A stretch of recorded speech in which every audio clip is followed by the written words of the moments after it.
expensive. So for the most part, especially our brothers and sisters, who migrated to, Yeah. yeah, they, Working super they hard. are working super hard to take care of their kids. So their kids are being raised by the school system, childcare, and stuff like that. And yes, that's one of the pros that we would say we had. I mean, it was part of it, but we didn't think. Now we actually see that, wow, we are with our daughters like Yeah. all the time. It's either Clara's with her or I'm with her or with both of us. We are with her. Going outside to play is not really a thing. I mean, unless you live in a house where you can, because I grew up in, like when I was younger, I grew up in a house, so I was able to play in the front yard. But like living in a building, that's not a thing. So, because like where are you gonna go? The street? Yeah, yeah, you can take them to the kids park and stuff like that, but like they don't have space to move, and the rooms are really tiny.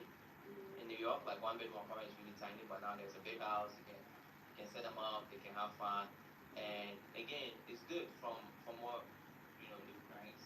That it's good that you take your kids out to experience the world when they are really young. Right now we're in Kenya. We're born into Kenya. And Again, she's loving it. again, She's it goes back. loving it. It goes back to us saying that because you don't have to pay all this rent, you get to do more, right? Being exposed to the world, she's seeing people, she's very friendly, waving at everybody, making friends. Makes you confident. Yeah. And the reason why also this is our first African country other than Ghana to travel to. I haven't been to any other African country, and you haven't been to any other African country. Oh, I forgot about that, but I haven't been to any other African country. We made sure that we will visit more African countries, and the reason behind that is because we want our daughter, as she's grown up, what she sees that people like us can also, accomplish things and do It's things. also so nice seeing like other Africans besides Ghanaians. Like it's just so nice. Yeah, different culture and all that. So another pro that I personally have is in America everything is black and white. Is yes or no. There is no way around, no wiggle room. And Ghana, in as much as I say Ghana is more of an art than it is science, because you can go to a place where they will say, "Boss, this is not possible. We are closed," and you can talk to them and still make it happen. I like that. I like the fact that you can get things your way a bit, depending on how persistent you are. Some people they wanna get things done, and you can have a system that's so rigid that you can't do anything about it. Ghana, you can always do something about it. It's a matter of your attitude, and if you're willing to let go a little bit, and you can make things happen. It doesn't really slow you down. So we're gonna dive into that kind of the process over. Just to pick back on exactly what I said. When it comes to people feeling like, oh, they deserve something for lunch, they can take it way too far. My wife was trying to, my wife in the industry, as you mentioned earlier, she was trying to start importing weave, right? The wigs, yeah. Yes, and unfortunately ended up at customs, and this kind of attitude, it was so stressful. Yeah, I have a whole video about that if you want to hear that story.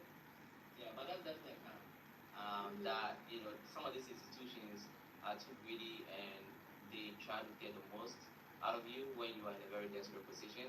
And one of them is unfortunately the customs Yeah, situation. and then sometimes it's not straightforward. They'll just act funny, or they'll have an attitude or be weird towards you, and you're just like me coming from somewhere where everything is black and white. Like, okay, you do this, you get this done. You pay this, you get this done.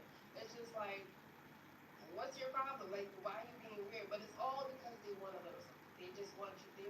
They want you to dash them a little something so they can act right and give you what you need.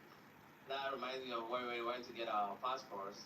Our little girl went for their passport, Ghanaian passport, already announced. This is, I think, like 3 or 4 months ago.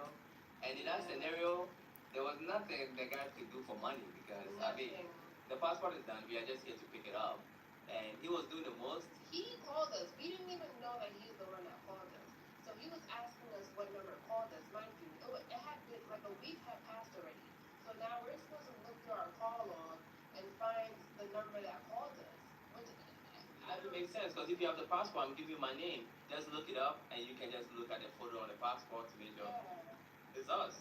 So it was a big deal talking about, oh, some people come if they haven't called them and all that. No, but when he called, he did not even say, oh, you're going to have to give me this number that called or anything, or a barcode number. He didn't say anything. He said, bring your Ghana card. So we thought we just took our Ghana card and we got our passport. So Rush actually ended up finding the number and called, and they were speaking to each other in the office, not realizing that they're speaking to each other. That was funny. The guy was sitting right next to me, so I called him and he picked up. And at some point we cut onto it like, wait, I'm talking to you. And it was so funny. But basically, all he wanted was to corner me, right? Again, as I mentioned, Ghanaians like to put you in a desperate position. First, then you have no choice but to give them money or something like that. So he was trying to put us in a position where either I can't find a number or whatever code he ended up asking for, right? He asked for some sort of code. And to me, it was unnecessary. Like this is our passport. Yeah. This is something that we need. So he knows that he can corner us for us to feel like, oh my gosh, like what can we do To get it because we drove all the way here. But fortunately, I mean, when I sensed that, I made sure that I was on it and I found everything I needed for him and he wasn't able to get a penny out of me. But yeah, talking about people can act a bit weird, that's one of the situations. A con that I would say is classism is really huge here. Huge. Huge, like people really judge you based on what you have, right? Like the car you drive, the appearance basically for them to think that you have money. They have a saying in Ghana that they call it settings, or people basically portray themselves bigger than they are just to get a respect and the thing that they need. For example, if somebody's going for a contract or something, they'll come and borrow a car or they'll go and rent a car. That makes them look richer than they are for the contract. And people just, it's a cultural thing that people will just give you so much respect. You become like an uncle to a grown person just because they think you have money and they give you that respect. It's all about money for the most part, and if you don't have it, they will make you feel it. So you can dress simple and look very simple. Like in the West, you can look very simple, and it doesn't really matter. Like wealthy people tend to be very simple in the West. But here, you might even get slapped by accident by trying to be too simple, even though you're wealthy. It's different. They have to know that you are doing well for yourself, or you're just not gonna get that respect. That's how it is. And as a woman, the more modest you dress, the better.